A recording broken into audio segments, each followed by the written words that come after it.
First, we want to determine whether this parabola is going to open upward or downward. Because the coefficient of the squared term is positive, it's going to open upward. This quadratic function was given in standard form. In standard form, you won't be able to determine the vertex right away. You're going to have to either rewrite it in vertex form. You can do that by completing the square method, or you can use the vertex formula. Let's start with the completing the square method. So it's a little bit different from what you know of completing the square. Normally with completing the square, you would move the constant number over to the other side. For example, this 5, you would move it to the other side, then complete the square with those x terms. But we're going to do it a little different.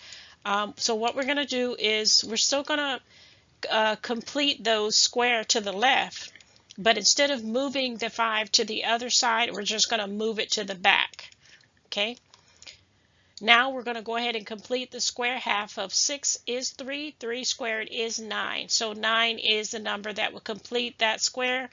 Normally you would add 9 to each side, but again, we're not solving an equation. We're just writing it in a different form, going from standard form to vertex form.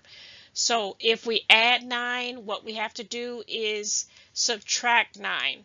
And that way, we haven't changed the equation. All we're doing is changing its form. Go ahead and factor this perfect squared trinomial. That factors into x plus 3 squared. When we combine a positive 5 and a negative 9, we get a negative 4. And there you have it in vertex form. So now we know the vertex is going to be, remember our x value is opposite, so that would be negative 3 for our x value and negative 4 for our y value. So our vertex, negative 3, negative 4.